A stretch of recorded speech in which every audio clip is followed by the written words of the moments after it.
Halo semuanya, kami dari Pesat 7 Mabim 13. Aku Ali Nijung Sagir. Aku Zadar Rabifat Makaila. Aku Siti Aulia Reva. Nah, jadi kami di sini akan melakukan wawancara kepada salah satu kakak tingkat dari FIKUI Angkatan 2021 yang sedang menempuh profesi. Jangan lupa disimak ya. Pertanyaan pertama nih Kak, menurut Kakak perawat itu apa sih? Perawat, mulai dari stigma yang beredar kali ya. Stigma yang beredar itu kan perawat itu adalah pembantu, tapi itu bukan ya, bukan, karena nyatanya perawat itu adalah profesi yang memang punya keterampilan khusus di bidangnya sendiri, dan perawat itu setara dengan tenaga kesehatan lain. Dan perawat itu adalah profesi yang memang ada pendidikannya, ada keterampilan khususnya gitu, dan dia juga punya apa ya, mandiri nursing care plan, dia ada tindakan perawatannya sendiri. Oke teman-teman, keren banget ya jawaban dari kakaknya. Aku izin melontarkan pertanyaan kedua nih. Menurut Kakak, tugas perawat itu apa?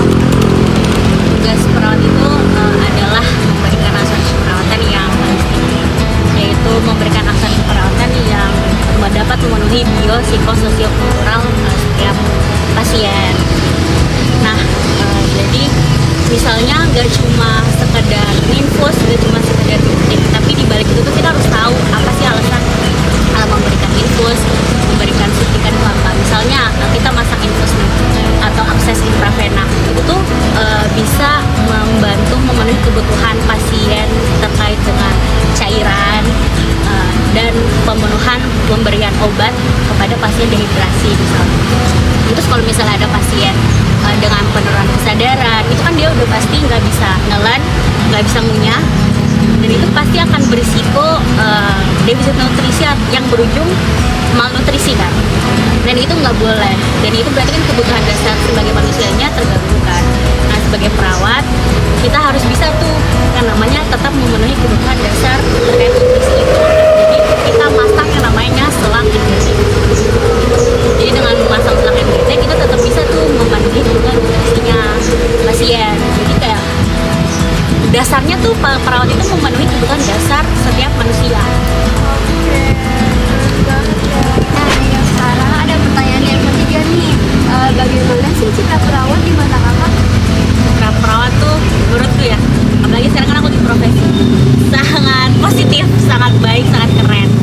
Karena dia itu 24/7 ketemu pasien kan, terus interaksinya pun intens, dan dia perawat harus bisa segala macam hal yang berkaitan dengan pasien. Misalnya ada pasien sakit DM, kita harus ngerti tuh perjalanan penyakit DM, etiologi atau penyebabnya apa, kita harus bisa atasi. Pokoknya kita harus ngerti tuh perjalanan penyakit pasien, terus kita juga harus bisa melaksanakan tindakan-tindakan perawatan yang sesuai dengan kebutuhan pasien. Kita juga harus bisa ngitung dosis obat. Kita juga harus bisa apa lagi ya, pokoknya banyak deh, komunikasi dengan baik kita juga harus bisa. Terus yang paling penting kontrol emosi sih, karena kan setiap pasien tuh adalah hal yang nggak bisa kita kontrol. Itu kontrol emosi juga harus. Jadi sebetulnya citra perawat tuh keren banget sih. Insya Allah banget ya. Harus bisa apapun, dan itu keren banget guys. Oke, selanjutnya ada pertanyaan keempat. Apa sih harapan Kakak untuk perawat ke depannya? Harapan banyak sih. Salah satunya mungkin tetap mempertahankan apa yang sudah baik dan selalu mengupgrade diri kali ya dalam bidang perawatan, supaya ya bisa memberikan tindakan perawatan yang optimal dan maksimal gitu kepada pasien, supaya pasien ya sembuh. Kayak gitu sih.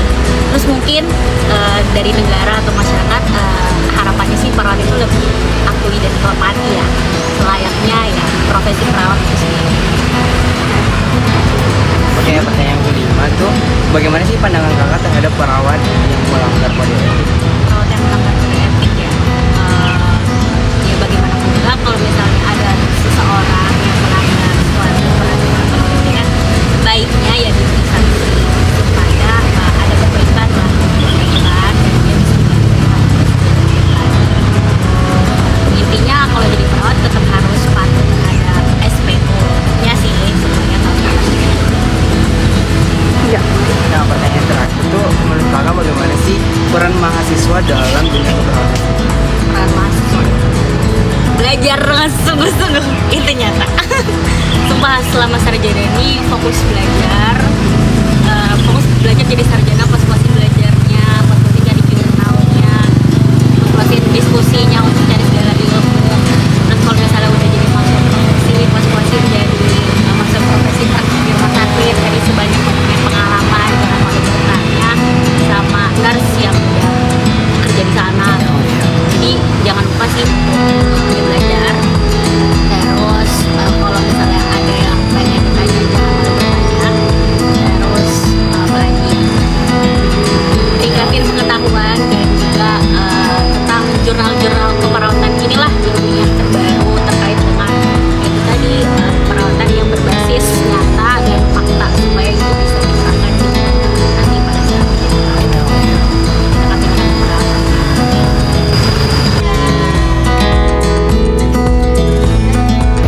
Baik, selamat siang Bapak. Sebelumnya perkenalkan, nama saya Alia Rinisa, saya dari Fakultas Ilmu Keperawatan. Kalau boleh tahu Bapak namanya siapa? Selamat siang, nama saya Semen. Iya, baik. Di sini saya bakal mengajukan beberapa pertanyaan, mungkin dari hal simpel terlebih dahulu. Kira-kira Bapak pernah nggak ya punya pengalaman gitu kayak Bapak yang dirawat atau ada keluarga yang dirawat seperti itu? Pengalaman ada, pernah. Tapi bukan saya yang dirawat ya, keluarga, istri. Itu kan pasti banyak orang yang berkontribusi gitu ya, salah satunya perawatan. Menurut Bapak, perawatan itu seperti apa ya? Kalau pengalaman dari yang saya alami lah, perawat baik-baik, enak. Ya tergantung apa ya, manusianya juga ya. Tergantung individunya berarti Iya. ya. Nah, ini mungkin berdasarkan pengalaman Bapak, kira-kira tugas perawat itu yang Bapak ketahui itu apa aja gitu? Ya perawat yang ngurusin pasien. Jadi ya semuanya ngurusin pasien, ngasih obat pasien, ya kan?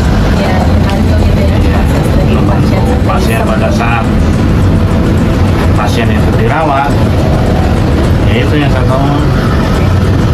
Nah, selanjutnya, kira-kira nih, ada gak sih harapan dari Bapak untuk perawat selanjutnya? Entah dari sikap ataupun yang lainnya. Kalau sikap, pengalaman saya sih sikap udah baik ya. Tinggal ya yang perbaikin lagi ya, yang lebih baik lagi gitu. Berarti Makanya karyawan, ya perawat itu emang apa namanya, perannya ke pasien sangat besar, paling besar ya perawat. Kalau dokter kan bisa sekali ya. Peran paling besar untuk ngasih semangat cepat sembuh ya perawat itu ya. Paling ya kalau menurut saya paling utama ya perawat. Iya. Gitu loh. Kalau dokter kan belum tentu setiap saat ada, kalau perawat kan setiap saat harus mau datang. Pada saat tadi pencet tombol panggilan perawat ya kan harus datang ya kan. Itu paling utama, kalau menurut saya mah paling utama perawat. Oke, jadi pertanyaan terakhir, menurut Bapak kalau misalnya ada perawat yang melanggar kode etik itu harus diapain, Pak? Apakah harus ada sanksi atau pertama diingetin dulu baik-baik atau jika ada yang melanggar kode etik dari Kalau melanggar kode etik ya sama ya, dikasih peringatan aja dulu lah. Kalau udah dikasih peringatan sekali, 2 kali, 3 kali enggak gitu lah, baru dikasih sanksi gitu. Sanksi juga sanksi administrasi lah. Nah, kalau masih yang wajar ya, kalau melanggar kode etik kan masih wajar kan, kalau istilahnya sampai apa melukai ya segala macam, kasih peringatan gitu lah. Sehingga kan pasti banyak salahnya lah daripada benarnya. berarti jadi dari Bapak itu dikasih peringatan, terus kalau misalnya itu ada sanksi administrasi. Ya kalau kasih peringatan sekali, 2 kali, 3 kali tuh kita masih ngulangin lagi ya perlu dikasih sanksi administrasi atau sanksi apa, tindakan yang lebih tegas lah. Kan seharusnya manusia itu kalau diperingatin sekali, 2 kali, 3 kali harus paham gitu. Sekali aja kadang kan udah ngerti, paham gitu. Terima kasih atas jawaban dari Bapak. Jawaban Bapak sangat berharga bagi kami untuk kebaikan dalam Fakultas Ilmu Perawatan ke depan. Terima kasih Pak. Halo guys, jadi di sini aku bersama anak non FIK. Bisa perkenalkan diri dulu? Oke, perkenalkan nama saya Aryo Ananda Lenur. Saya dari FKG atau Fakultas Kedokteran Gigi. Oke, jadi di sini aku akan memberikan 5 pertanyaan aja terkait perawat. Oke, jadi nomor 1 itu menurut Anda perawat itu apa sih? Nah, perawat ini menurut saya dia melakukan pada perawatan pasien, di mana kayak perawat ini kayak menyiapkan infus dan juga hal-hal lain yang berkaitan dengan perawatan pasien. Oke, mungkin lanjut aja ke soal selanjutnya yang nomor 2 itu apa sih tugas perawat yang kamu ketahui? Oke, seperti yang sudah saya sebutkan tadi, perawat ini kayak seperti menyiapkan infus dan juga dia yang benar-benar kayak garda pertama dalam perawatan pasien. Kayak udah. Oke, lanjut nomor 3, gimana sih cita perawat di mata kamu gitu? Oke, citra perawat di mata saya ini sangat berperan penting karena saya dari pengalaman saya sendiri saat saya sakit, perawatlah yang benar-benar menjaga saya ya, seperti kayak yang disebutkan sebelumnya. Aku Amanda, izin melanjutkan. Jadi untuk pertanyaan keempat, apa harapan Anda untuk perawat ke depannya? Oke, harapannya bisa mempertahankan atau meningkatkan pelayanan kepada pasien, seperti kayak misalnya menjaga kesopanan, ramah dan lain-lain. Untuk pertanyaan terakhir, bagaimana pandangan kamu terhadap perawat yang melanggar kode etik? Menurut saya melanggar kode etik itu benar-benar tidak dibenarkan, karena misalnya kan perawat itu yang sudah sebutkan tadi dia dalam perawatan pasien. Nah, kalau misalnya melanggar kode etik seperti misalnya tidak ramah dan lain-lain, nah itu akan berpengaruh dengan kesehatan pasien, di mana kesehatan pasien ini bisa memburuk dan lain-lain. Terima kasih ya Aryo atas kesempatannya. Kami Mabim 13 izin undur diri.